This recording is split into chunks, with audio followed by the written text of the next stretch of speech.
Latest எபிசோடுகளை விளம்பரங்களே இல்லாமல் காணுங்கள்.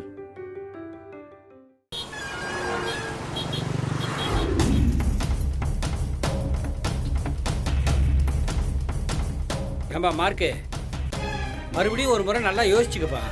திரும்ப திரும்ப ஏன்டா அதே பேசிட்டு இருக்க? டேய், இதை செய்யலான்னு முடிவு பண்ணியாச்சுடா, செஞ்சிருவோம். மேடம், சீஃப் டாக்டரை பார்க்கணும். எங்க இருக்காரு? நேரா போய் ரைட்ல 2வது ரூம் சார். ரைட்லயா? டேய் வாடா. வா. வணக்கம் சார். வாங்க சார், உட்காருங்க. உட்காருங்க. வணக்கம் சார். சொல்லுங்க சார்.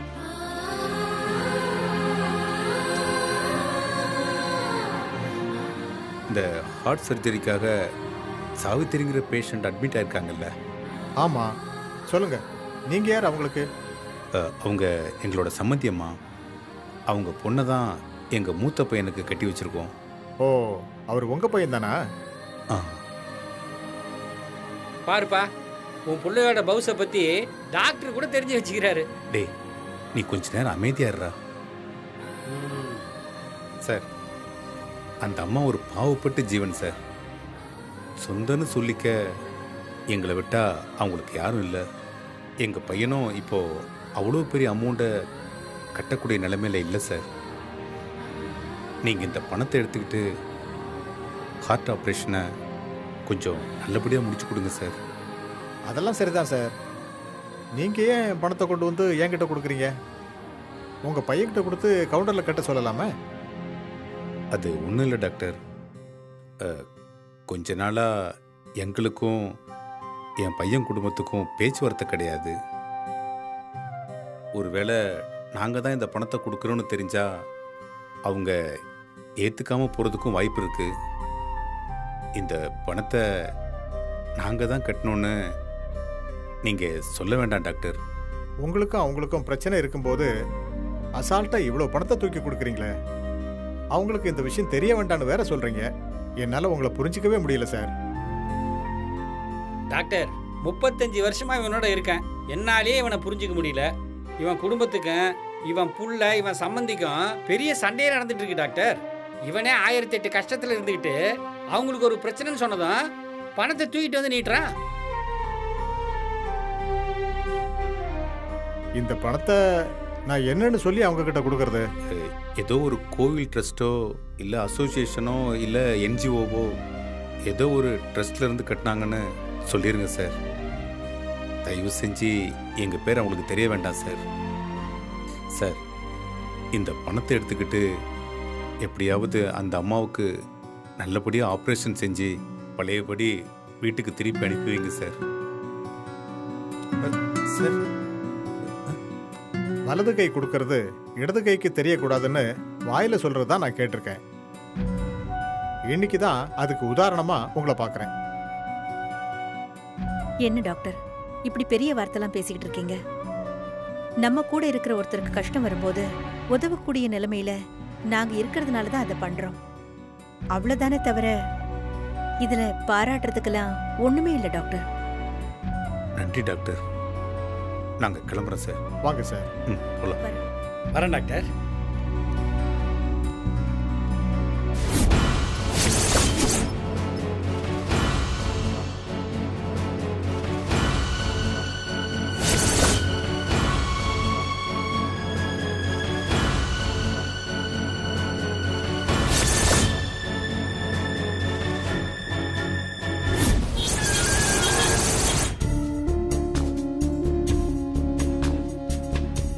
நம்மகிட்ட இல்லைன்னு சொல்லிட்டு இந்த ட்ரஸ்ட்டுக்காரனுங்க பணத்தை கட்டிட்டானுங்களே.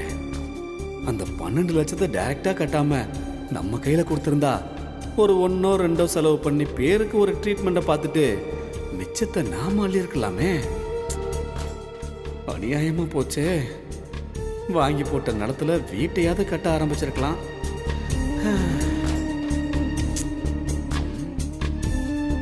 என்னங்க என்னங்க என்ன? எங்க அம்மாவுக்காக 10 ரூபாய் கூட செலவழிக்க மாட்டேன்னு இருந்தீங்க. எப்படிங்க திடீர்னு போய் 12 லட்சம் ரூபாய் கட்டிருக்கீங்க? ஏய், யார் அது? யார் அது? உன்னோட அம்மா? உன்னோட அம்மான்னா எனக்கும் அம்மா மாதிரி இல்லையா? மாமியாருங்கிறது யாரு? அவங்களும் இன்னொரு தாய் மாதிரி தானே மேகலா? மருமகன்னா யாரு? மறுபடியும் மகனா இருக்கிறவன் தான் மருமகன். நேத்து ராத்திரி எல்லாம் தூக்கமே வரல தெரியுமா? அதான் ஆனது ஆச்சுன்னு வந்து பணத்தை கட்டிட்டேன். ஏய், ஓடி ஓடி பணத்தை சேர்க்கறது எதுக்கு மேகலா? எதுக்கு? இது மாதிரி எமர்ஜென்சி சமயத்துல உதவும் தானே. உங்க அம்மா தான் வச்சிருந்த ஒத்த வெட்டியும் நமக்கு கொடுத்துருச்சு. ஏண்டி, கேவலம் இந்த அல்ப காசு ஒரு 12 லட்சம் 12 லட்சம் செலவு பண்ண மாட்டேன் அவங்களுக்காக. இன்னும் எத்தனை லட்சம் வேணும்னு கேளு, பண்ணுவோம்.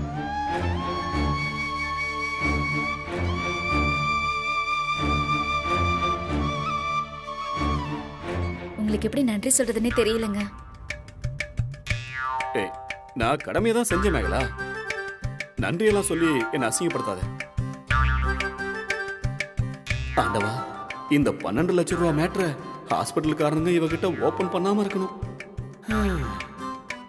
பணம் தான் நம்ம கைக்கு எட்டாம போயிருச்சு. அட்லீஸ்ட் பேராச்சும் கிடைக்குதே.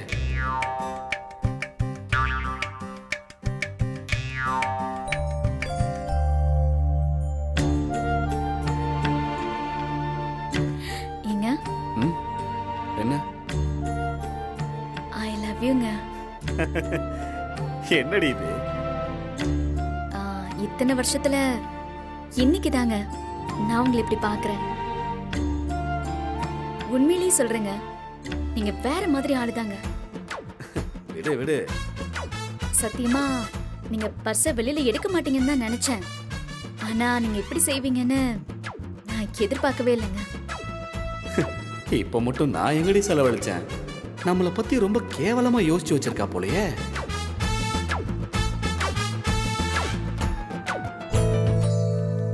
சார், பேஷண்ட் கண்ணு முழிச்சிட்டாங்க, உங்களை பார்க்கணும்னு சொல்றாங்க.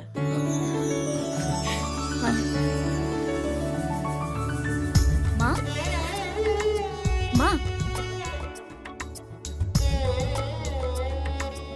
மாப்ள, அம்மாமா, அத்தை, பொறுமையா இருமா. தள்ளுடி என் சாமிய. நான் ஒரு தடவை கையெடுத்து கும்பிட்டுக்கிறேன். என்ன மாப்பிள்ள திரும்பி பாக்குறீங்க? என்ன தேடுறீங்க? டாக்டர் எதுவும் கூப்பிடணுமா? நீங்க தான் மாப்பிள்ள, என் சாமி. ரொம்ப நன்றிங்க மாப்பிள்ள.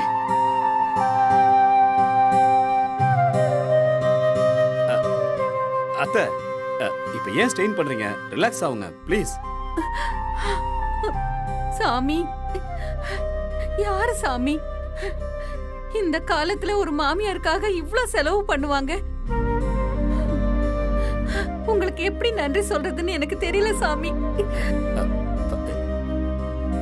நான் கூட நீங்க என்ன கை விட்டுருவீங்களோன்னு உங்களை ரொம்ப தப்பா நினைச்சிட்டேன் மாப்பிள்ள. அந்த பாவத்துக்கு நான் என்னோட கடைசி மூச்சு இருக்கிற வரைக்கும் உங்க காலடியிலேயே கிடப்பேன் சாமி. நான் கொஞ்சம் கோவக்காரன் தான் அத்தை. கணக்கு வழக்கெல்லாம் பாக்குறவன் தான். ஏன்னா அனாவசியமா செலவு பண்ண மாட்டேன். ஆனா அவசியம்னு வரும்போது கணக்கு பார்க்காம எடுத்து கொடுத்துருவேன் அத்தை. ஒரு உசுரை காப்பாத்துறதுக்கு உதவாத காசு எதுக்கு அத்தை? சரி மேல பாத்துக்க, நான் போய் டாக்டர் பார்த்து வரேன்.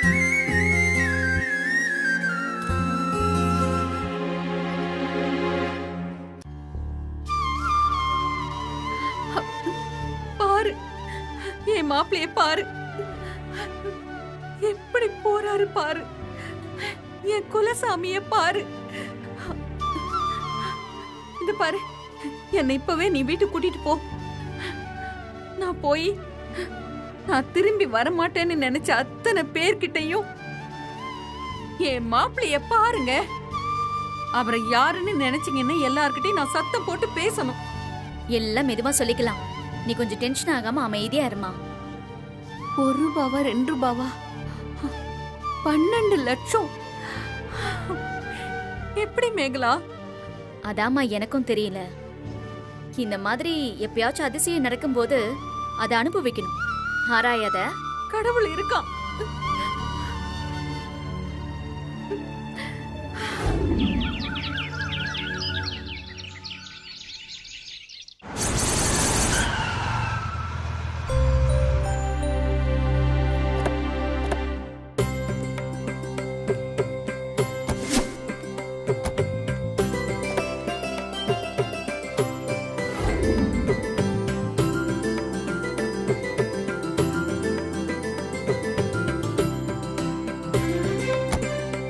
மா கொஞ்சம் எங்கே இரு. எங்க பேக்க கொடுங்க.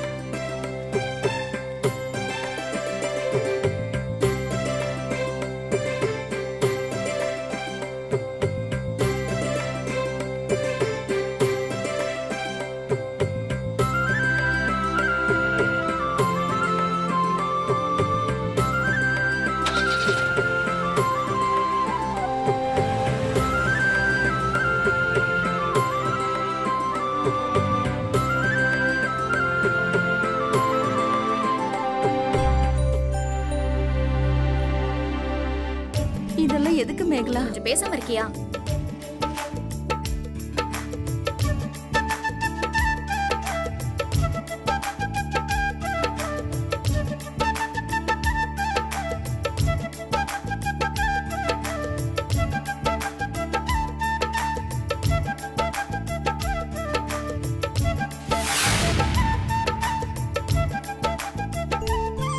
வா உள்ள போலாம். நான் உள்ள எங்க மேகலா வருது? எனக்கு தின்னதானே, நான் இங்கேயே படுத்துக்கிறேன். என்ன அத்தை, இந்த நிலைமையில உங்களை திண்ணையில படுக்க சொல்லுவேனா நானு? என்ன அவ்வளவு மோசமானவனா நினைச்சீங்க? வந்து ஹால்ல படுத்துக்குங்க. இதுக்கு நான் திண்ணையிலேயே கிடப்பேன். வா வாமா. வா போலாம். வா. பொறுமையா வா, பொறுமையா வா.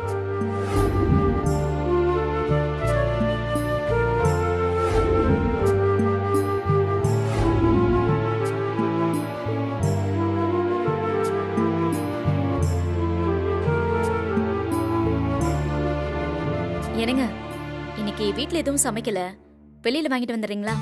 ஆமால, சரி நான் போய் வாங்கிட்டு வந்துடுறேன்.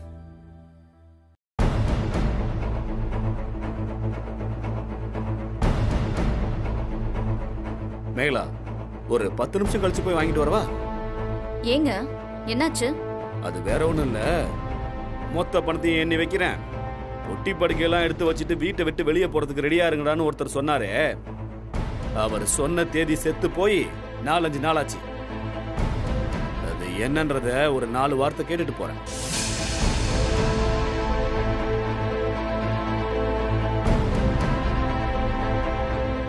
மேகலா, சொல்லுங்க. ஒரு சாக்கு போய் எடுத்துட்டு வாடி. எதுக்கு?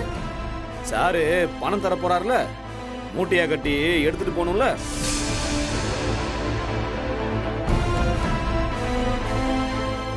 என்னாச்சு? எங்க என் பணம்? என் பணத்தை எடுத்து வை, நான் பாட்டுக்கு வீட்டை காலி பண்ணிட்டு போயிட்டே இருக்கேன். குணா படத்துல கமல் பேசுற மாதிரி இந்த வீட்டை சுத்தி சுத்தி வந்து மூச்சு விடாம வசனம் பேசுன. இப்போ என்னாச்சு? சொல்லாமலே படத்துல லிவிங்ஸ்டன் மாதிரி வாய் பேச முடியாம உட்கார்ந்துருக்க. பணம் எங்கயா? அது பணம் வர வேண்டிய இடத்துல இருந்து வரல.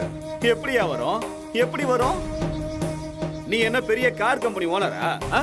ஸ்ரீபெரும்புத்தூர்ல எதுவும் பெரிய ஃபேக்டரி வச்சிருக்கியா என்ன? உன்னை தேடி வந்து கொடுத்துட்டு போறதுக்கு. நீ எல்லாம் முதல்ல அப்படி பேசலாமாயா? ராஜா, தேவையில்லாம பேசிட்டு இருக்காரு. யாரு யாரு தேவையில்லாம பேசுறது? தேவையில்லாம பேசுனது அவரு. அந்த ஆளு பேசினதுதான் நான் திருப்பி கேட்டுக்கிட்டு இருக்கேன். சொன்ன மாதிரி பணத்தை எடுத்து வைக்க சொல்லுங்க. அன்னைக்கு நீங்க என்ன சொன்னீங்க? எங்க அப்பாவை ஒரு மெசேஜ் பண்ணி வர சொன்னீங்கல்ல? இப்ப மெசேஜ் பண்ணி வர சொல்லட்டுமா? எங்களோட பணத்தை கொடுத்துருவீங்கல்ல? அன்னைக்கு என்ன ஆட்டம் ஆடுனல்ல நீ? இங்க பார், நல்லா சொல்றேன் கேட்டுக்க. நீ எல்லாம் 10 காசு சம்பாதிக்கிறதுக்குள்ள நாக்கு தள்ளிரும். இப்ப சொல்றேன், குறிச்சு வச்சுக்கோ. நீ உசுரோட இருக்கிற வரைக்கும் உன்னால என் கடனை அடைக்கவே முடியாது. எவனோ பணம் வருதுன்னு சொன்னாங்கறத நம்பி அப்படியே சலங்க கட்டி ஆட வேண்டியது. அது இல்லைன்னதோ தோ இப்படி மூஞ்ச தொங்க போட்டு உட்கார வேண்டியது. எந்த மூஞ்ச வச்சுக்கிட்டியா நீ எல்லாம் இப்படி வீட்டுல உட்கார்ந்துட்டு இருக்க?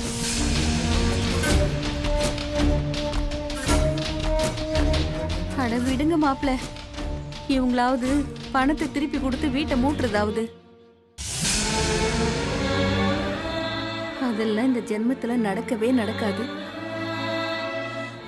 அப்படியே வீரவசனம் பேசிக்கிட்டு மீதி காலத்தை ஓட்ட வேண்டியதுதான். விடுங்க மாப்பிள்ள. ஏதோ நீங்க பெருந்தன்மையா பணத்தை கேட்டு நெருக்கடிக்காம வட்டி மட்டும் வாங்கிட்டு இருக்கீங்களே, அதுவே இவங்களுக்கு அதிகம். இந்த பாரு, இன்னொரு தரம் வெளியே போ, உள்ள வா, நடுவுல நில்லுன்னு கையில நயா பைசா இல்லாம பேசுனேன்னு வையி, நான் மனுஷனாவே இருக்க மாட்டேன் சொல்லிட்டேன்.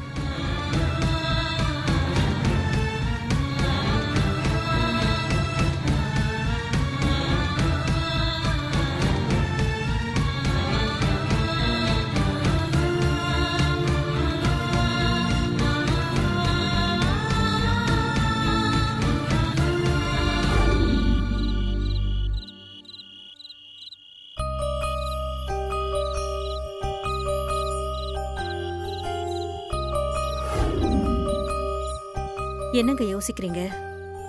ஹாஸ்பிட்டல்ல அந்த பணத்தை கட்டாம இருந்திருந்தா இன்னைக்கு இந்த பேச்சை கேட்க வேண்டியிருந்திருக்காது, அதானங்க? இல்ல சீதா, எப்போ இவங்களுக்கு எதிராக நாம் இருக்கணும்னு முடிவு பண்ணோமோ அப்ப இருந்தே நம்ம வாழ்க்கை நல்லபடியாக தான் போயிட்டு இருந்துச்சு. எப்போ பாவம் பார்த்து நல்லது பண்ணமோ அப்ப இருந்து அசிங்கமோ அவமானமோ தேடி வந்துடுது. இந்த உலகம் இப்படிதான் போல இருக்கு. கெட்டவனா இருக்கிற வரைக்கும் ஒருத்தனுக்கு இந்த உலகம் கொடுக்க வேண்டிய எல்லா மரியாதையும் கொடுக்கும். ஒரு நிமிஷம் நல்லவனா மாறிட்டா போச்சு. ஏண்டா மாறணும்னு வருத்தப்படுற அளவுக்கு சுத்தி சுத்தி அடிக்கும். வந்துட்டேன்னு சொல்லு, நான் திரும்ப திரும்ப வந்துட்டேன்னு சொல்லு. ஒரு வாரத்துக்கு முன்னாடி ஹாஸ்பிட்டலுக்கு போன இந்த சாவித்ரி அப்படியே திரும்பி வந்துட்டேன்னு சொல்லு. இந்த பொம்பளை யாருக்கிட்ட சொல்லுது? நான் செத்து பொழைச்சவன்டா, யமன பார்த்து சிரிச்சவன்டா. நான் செத்து பொழைச்சவன்டா, யமன பார்த்து சிரிச்சவன்டா. மிஸ்டர் மார்கண்டேன் சார், என்ன பாக்குறீங்க? அப்படியே நான் போய் சேர்ந்துருவேன்னு நினைச்சீங்கல்ல? யமங்கிட்ட சண்டை போட்டு என் மாப்பிள்ள சிங் என்னை எப்படி தூக்கிட்டு வந்துட்டாரு பாத்தீங்களா?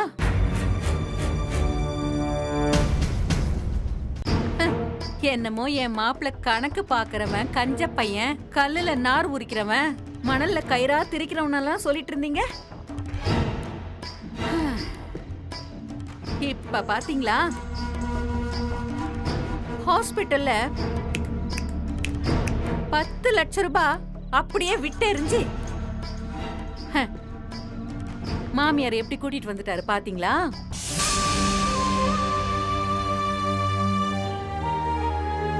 ஆண்டவன் எப்பவும் நல்லவங்களை சோதிச்சுக்கிட்டே தான் இருப்பான், ஆனா கைவிடவே மாட்டான். கெட்டவங்களுக்கு நிறைய கொடுப்பான், ஆனா கடைசி நேரத்துல உங்களெல்லாம் கை விட்டுருவான். ஆமா ஆமா, கரெக்ட் தான்.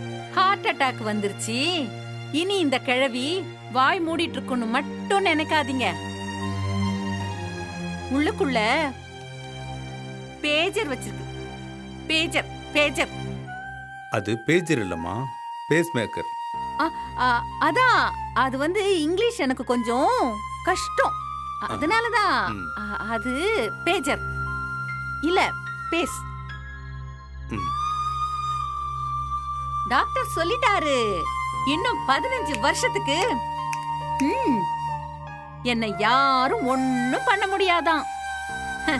இந்த 15 வருஷத்துல உங்க எல்லாரையும் அனுப்பி வச்சுட்டு தான் நான் கடைசியா வருவேன்.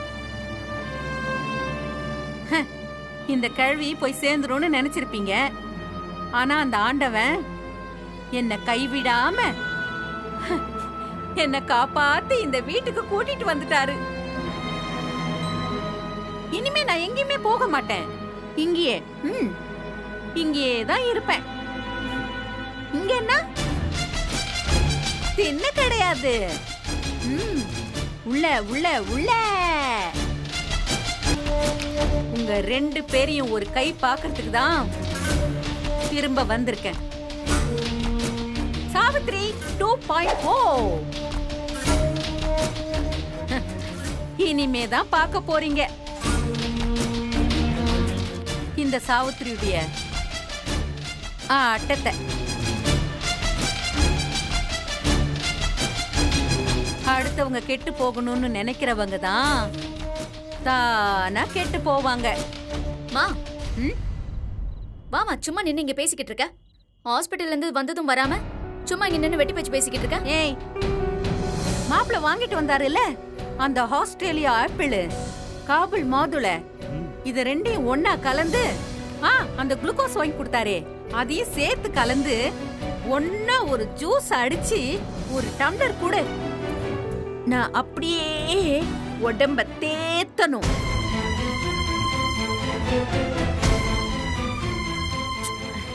ஆமா